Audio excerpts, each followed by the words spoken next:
Monsters. These discoveries help to lead Maddie into her new understanding of what monsters really are. One important realization for Maddie, and for the reader, is that there is no need to go chasing after mythical monsters when real ones exist. As Maddie experiences the war for real, she realizes that Hitler and his Nazis are more terrible than the Loch Ness Monster could ever be. On a more personal level, a human monster rears his ugly head in the form of Rory, one of the military lumberjacks. Rory, who is dating Meg, is mean-spirited from the start, harassing Hank and Ellis for not being in the military and glowering at Meg when he does not like what she says.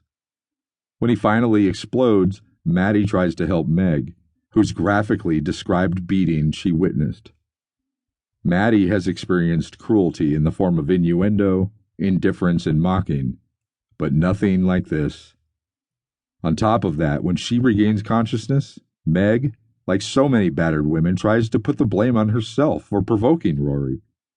Maddie later realizes that she often has done the same for Ellis, trying to take blame on herself for the way he behaves. She sees that Ellis has elements of monster about him, in the way he has used and deceived Maddie and in his threats to have her committed.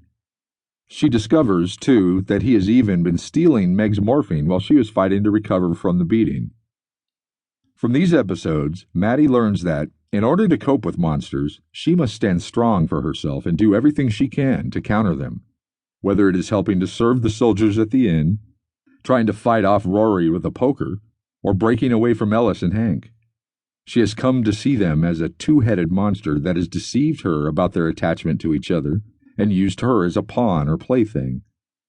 This becomes crystal clear when Ellis admonishes her for putting away her own clothes, and she sees his nasty mother's face on him, and when he stands outside her door demanding she come to dinner, threatening to send for a doctor because she must be crazy if she is defying him.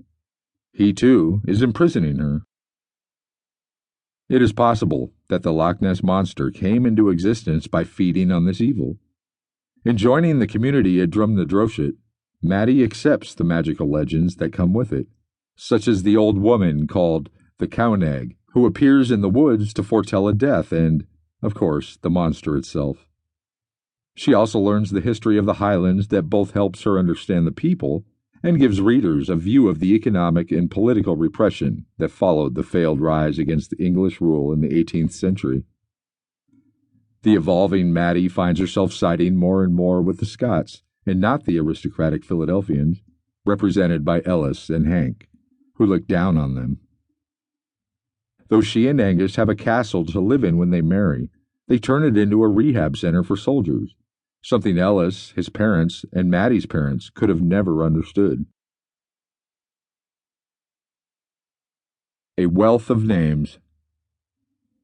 Most of the characters, but particularly Maddie and Ellis, have been given names that represent their personalities in politics and give insight to these major themes.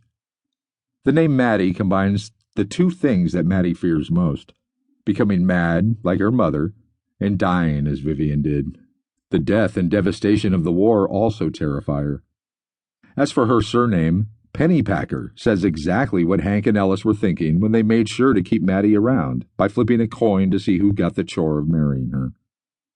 Her father's wealth guarantees that she packs plenty of pennies. Ellis Hyde, meanwhile, has a patrician-sounding first name that evokes preppy clothing to the modern ear, as in the international clothing company Perry Ellis, and a surname straight out of the classic story Dr. Jekyll and Mr. Hyde. Like the fictional Mr. Hyde, Ellis has two very different sides, and his Dr. Jekyll variant is angry, mean, and dangerous. Ellis's direct opposite, Angus, has a first name that symbolizes their differences. Angus means both strong and singular, the only choice, which is exactly how Maddie sees him. The senior Hydes and Pennypackers, meanwhile, have appropriately upscale names: Colonel Whitney Hyde, Edith Stone Hyde, Dr. Ernest, and Vivian Pennypacker. While in contrast, the folks Maddie comes to love in Scotland go by simple names such as Meg, who never does get attached to a surname, and Bob the Bobby,